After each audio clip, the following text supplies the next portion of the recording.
Hello, everyone. Welcome. I'm Wendy De Rosa, and we are about to dive into a very common topic, actually, in energy healing, in empathic work, in the spiritual space. And it's looking at the relationship between the empath and the narcissist. And while it's common, there are complexities to it. And there's actually so much to say about it that I had a really difficult time figuring out what to title this episode as because it ties into our wounded feminine parts and our wounded masculine parts and codependency and victimhood and the chakras. And there's complexity to this. And I want to unravel this conversation a bit and also let you know that I did write a chapter in my book, Becoming an Empowered Empath, and it's called Healing the Wounded Feminine and the Wounded Masculine. But what's interesting is that's not a framework that people, on the surface, on everyday language. It's not everyday language, essentially. It's not what we normally talk about, the wounded feminine and the wounded masculine that lives inside us and that we see in others and we see in the world. But it's an important one to unpack because it really is underlying a dynamic that occurs between the narcissist and the empath. And so I'm going to first talk about it. So, the first thing that I want to say is that I address wounds almost like in my own personal life, in my bubble. It's a common word. I have a normalcy to the word wounds. And what I mean by that is I come from the perspective that I have wounds and I come into this world with wounds. And just by being a human being, I am wounded primordially. And is that a negative or victimizing approach? Not necessarily. What that is an honest, real look at the soul, at my soul and my evolutionary path, and that I'm here on this earth to heal my wounds and to look at what is inside me that I can take responsibility for and tune into and do my work around whatever modality I choose, whether it's energy work or therapy work or body work or something else. So I'm saying that I'm prefacing this conversation because I'm really coming into this perspective of narcissist and empath from a place of responsibility, personal responsibility. And I'm going to share a little bit of my story as an example of what I mean by this, which is that, I essentially was raised in a paradigm of what we might call, I was a narcissist. I had a narcissist parent. And, it's my father, and he's since passed on. And so, he loved us tremendously. He was very much wanted to keep the family together, but he was raised in an era of time where parenting was such that the deeper emotional need of a child got overlooked, neglected, probably abandoned, suppressed. And of course, he's a male. So then there's that added expectation of what society expects of men.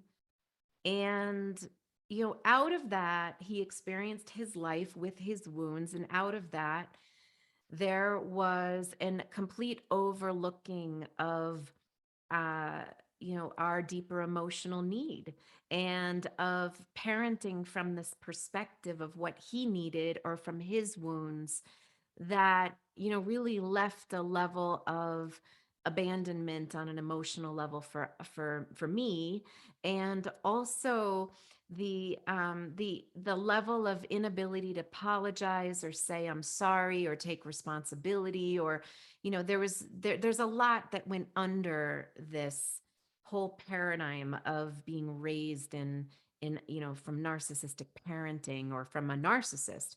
Now, I know now that narcissism is a spectrum, we all on some level live somewhere on that spectrum, and certain eras of our time, our 20s might be very narcissistic time period, or our teenage years, we are the narcissist, and it's all about us, and so there's time periods where we do sort of vary on that spectrum. But on a more clinical level, and I'm not a therapist, so when I say that, I'm saying that because I've been through years of therapy and I understand what the clinical definition looks like and is. So I'm sort of saying this secondhand in its common information you can even look up. But that spectrum is the deep wounding, perhaps trauma at a young age, that creates this behavior of projection and deep feelings of shame, in terms of shaming and blaming other people, and gaslighting, or the inability to take responsibility, or the flipping of the of the facts, or not wanting to be really directly in the spotlight, or at the other end of a pointed question. And the list can go on in terms of what, that ability to morph and become what the person needs them to be, in order to meet their, to be what they need them to be, but then have another shadow side. I mean, we can go on and on in this definition, in this experience. But from a personal responsibility place, what I had come to understand, first of all, is I knew I was sensitive, and I knew I was an empath. Or I didn't really, but I knew I was sensitive. I didn't have the empath word back at the time that I was becoming aware that I was raised in this sort of narcissism bubble here, this narcissism parenting, was that I was very sensitive, and I felt everything. And at the same time, I had internalized the parenting I had received. I internalized all the messaging and information. And when I came to the point of understanding what a narcissist was, or how I was in relationship with one, and I actually didn't discover it through my father. I discovered it through a different, dating relationship, that I started to understand what narcissism looked like, because I was utterly and completely shocked by it, and couldn't believe, as an intuitive, I got myself into that relationship. But it was part of my normal. It was part of what was familiar to me, being raised as a child of. But here's where my healing went into, and it's that I had to stop looking at the narcissists outside of me, and I had to start to look at myself in terms of, where in me had I internalized the narcissist? In behavior, in wounds, in inability to see my fear of my own vulnerability, and where I operated from shame and irresponsibility, or inability to take responsibility, and where I blamed and shamed, etc. I had to look at my patterns, because that's all I could take responsibility for in healing. I couldn't change my father, and I couldn't change the dynamic in the family. I could only look at where I lived on that spectrum inside myself, and what did I internalize.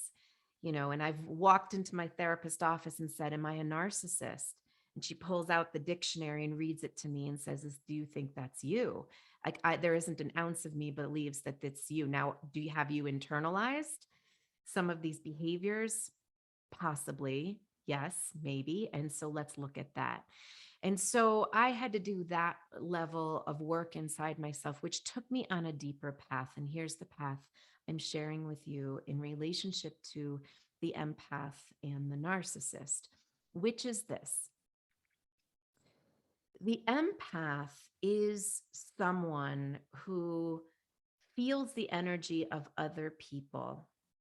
But I'm coming from, always in my work, sort of the deeper level of the energetic body. And so, from a chakra perspective in the energetic system, An empath is someone who comes into the world with a really strong, inherently strong second chakra in particular, maybe third too, but definitely second. And the second chakra is our power center for our sensitivity and our vulnerability and our ability to feel the subtle and our emotional intelligence and our sexuality and our creativity and our sweetness and our subtle and our softness and our ability to co-create with the divine. And there's more. And we come into this world with this really strong level of sensitivity. And what can happen in this area is that it by the way, is our feminine power. It's our feminine power. And this feminine power center is coupled with the history of the feminine, how the feminine is treated, how the feminine is perceived, how society sees the feminine. And then on top of that, it's how the parents, the family, the family system that you're raised in, how it shapes the feminine in us. And it's an energy, and you could be any gender, but it's an energy in the body. It's the quality of energy that is our vulnerability and our sensitivity and our ability to be real and authentic in our truth and our light and our expression and our deeper essence. Well, if I'm a sensitive being and I'm coming into this world with a strong second chakra, there probably is a nature in me that's inherently caregiving. And I'm going to say caregiving instead of caretaking. By caregiving, it means that inherently I think and feel what other people might be feeling, and I sense and feel what other people might need. And in many ways, that is a primordial nature of an empath who might down the road become a healer, because healers have inherent caregiving qualities. They care for other people. They have heart to offer. Well, if I'm raised in an environment in these primordial, qualities of my energy where someone says, in my family system, they don't even say it, they just model it, that everybody else needs caretaking around me. And I have a caregiving quality, and their emotional needs are so big that and so obvious to me that I need to disconnect from my own to take care of everybody else around me, and that I become responsible in that way. Then what I start to become attuned to is a deep inherent pattern, which is that my sense of self depends on my level of caretaking the needs of other people and meeting their needs, and in intuiting their needs, having an intuitive sense of what other people are needing it, and meeting it even before they know they need it. Like I anticipate their needs even before they know what their needs are. And I meet the need before they even can ask for it because that's already inherent. And in many ways, the primordial empath kind of does this. They have this deep nature in them to be able to do this inherently. Well, what's interesting in this area of the system is that there's another side to it. Is that and that's that The other side of it is that I become so disconnected from my own emotional needs to a point where I might have been emotionally abandoned, or I have been hurt so deeply that the wound of hurt has such a level of protection around it that if anybody comes close to it, then I am going to act out. And my acting out is going to look like shaming and blaming and attacking and shunning and gaslighting and projecting and so on and so forth. And these are these deep primordial wounds that live in the narcissist. The empath, the shadow of the empath, is this inherent second chakra intuiting into what other people need and meeting that need and needing someone to needing to be in relationship with someone who needs to be taken care of on that young level.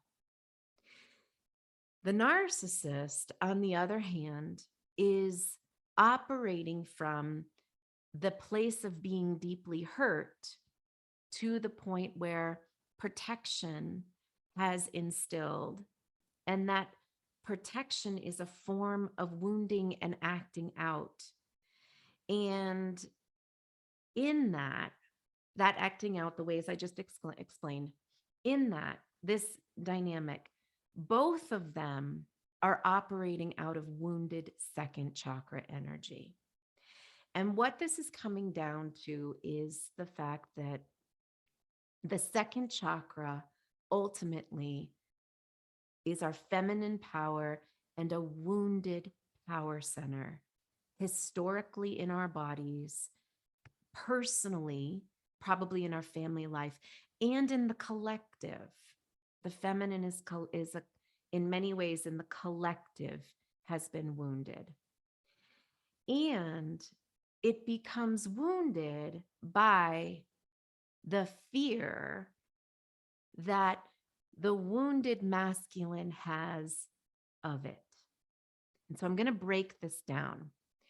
Some of the feminine power is being able to take responsibility, being able to be deeply intuitive, being able to be vulnerable and real and honest with how you feel, and being able to express your feelings. The spectrum of it, from rage all the way to elation, that we get to have joy and we get to have our rage.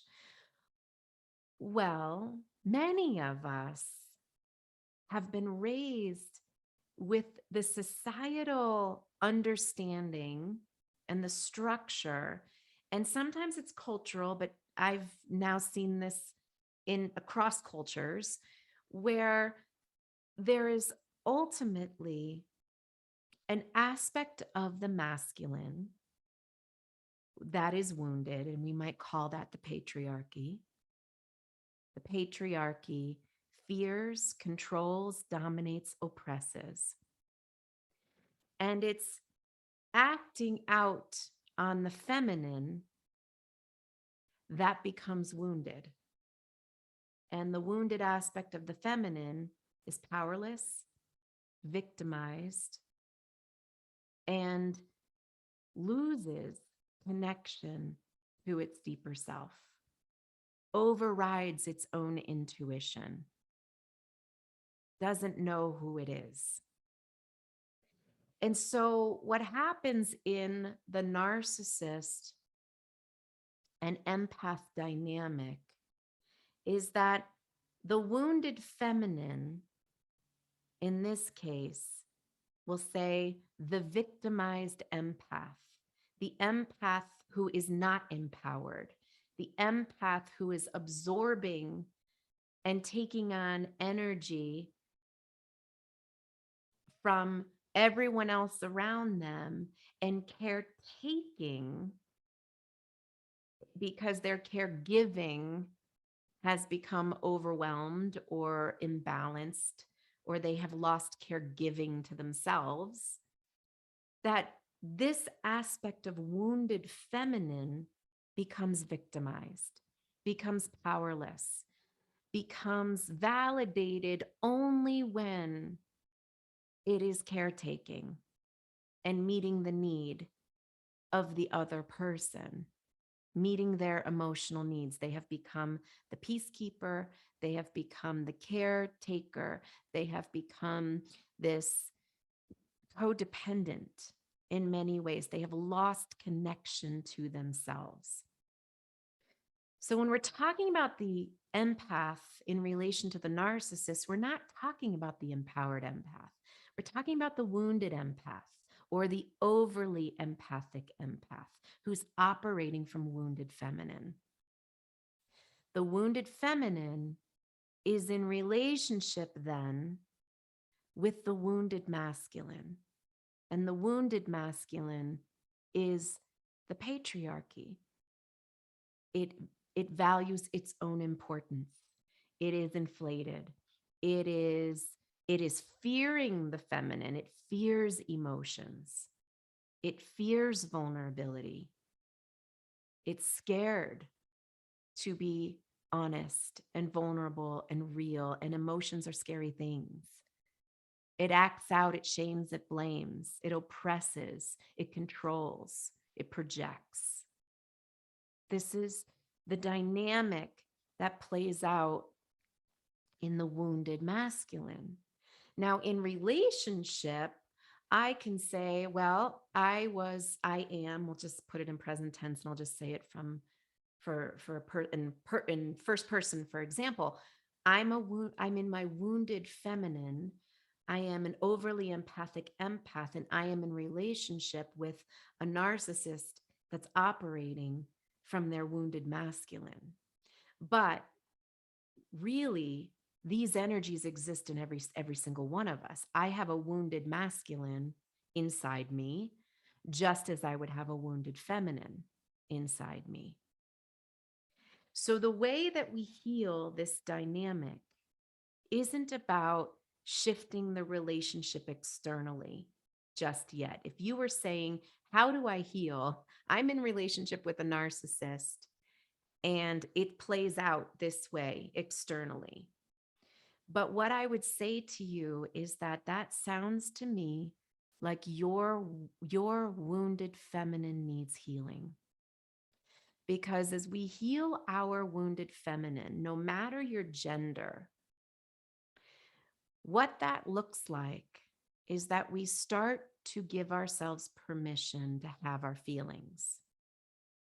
We start to challenge the conditioning that children are meant to be seen, not heard, and that our emotions, we get punished if we have them, and we should be ashamed of our feelings.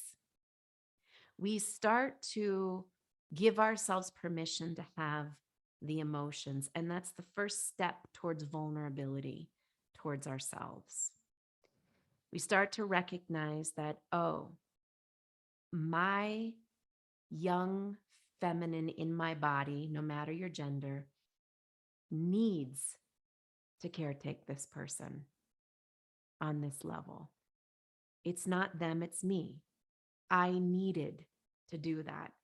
I embodied that in order for me to be safe in relationship, and all I ever knew in relationship is to be in a caretaking, peacekeeping, overly empathic, overly absorbent, and overly responsible dynamic.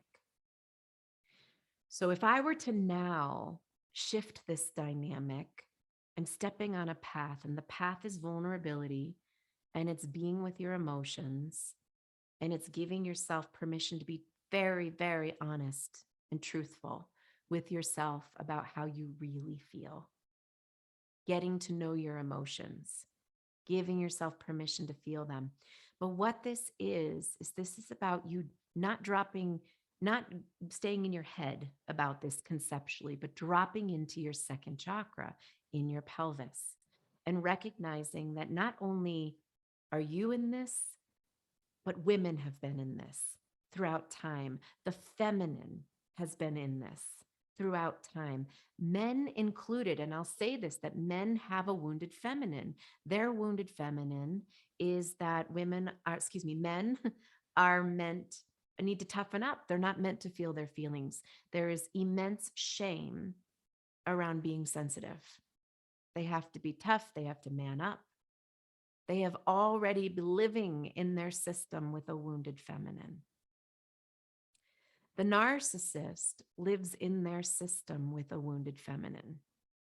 That wounded feminine in them is so ashamed of the hurt that they are feeling, that they endured, that nobody can touch that wound. And if you come close to it, you're going to get the backhand. You're going to get the push. You're going to get the shove. You're going to get the projection. You'll get yelled at, whatever it is. It's a force. Because to become vulnerable enough to touch in to that wound requires the narcissist to have the vulnerability or the awareness that they are not right. They are not correct, that there is no right and wrong, and that they are wounded, just like I am wounded as a human being. We all carry our primordial wounds. And to step into therapy or some type of process to heal this, to heal the dynamic between the feminine and the masculine and the narcissist and the empath, requires one person to say, okay, I need to go. I need to heal my second chakra. I need to heal the aspects of my feminine. I need to come into my power in my feminine. And that looks like vulnerability. That looks like healing shame. That looks like truth, having your emotions, transforming your pain into creativity. That looks like self-care, self-love, listening to your intuition. Those are all aspects of your second chakra. And when we do that, we come into the healed aspects of the feminine and the masculine.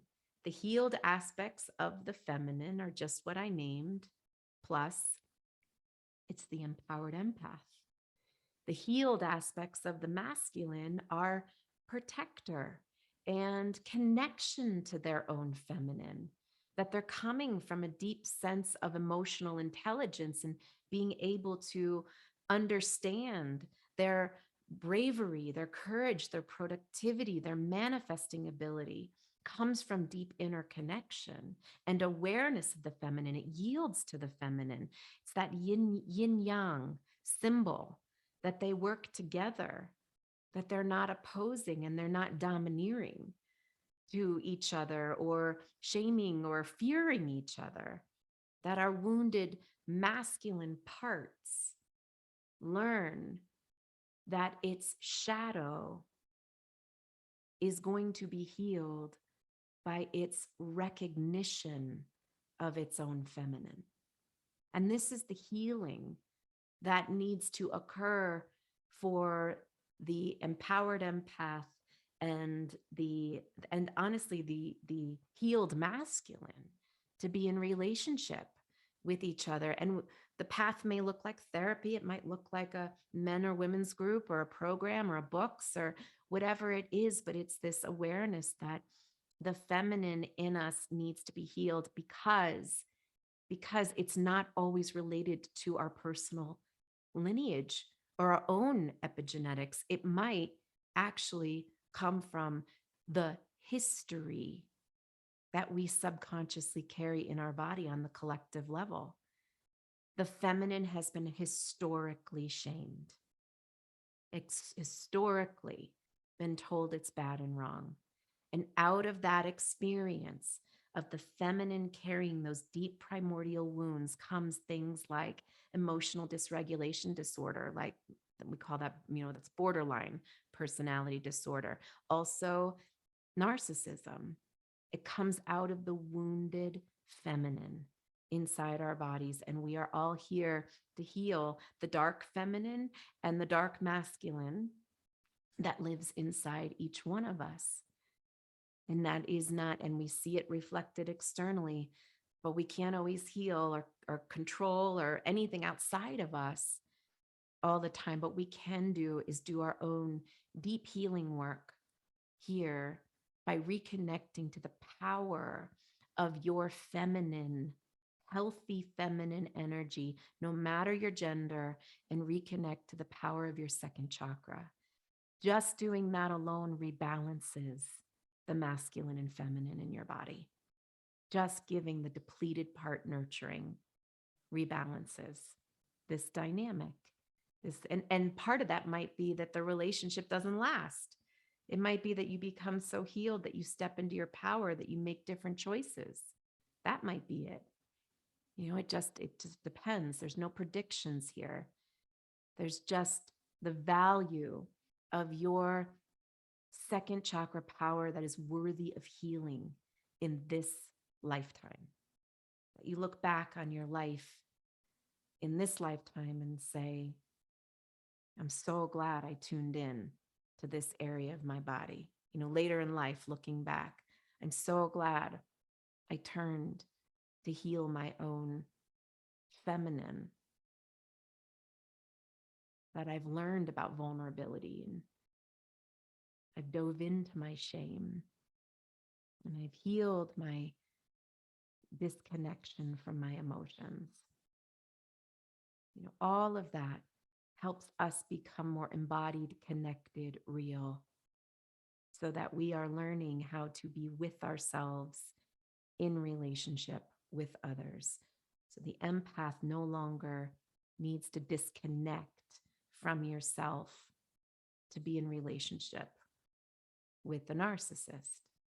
Now it's, I'm going to let myself have myself and make clear, clean, conscious decisions based on my true needs and my true feelings.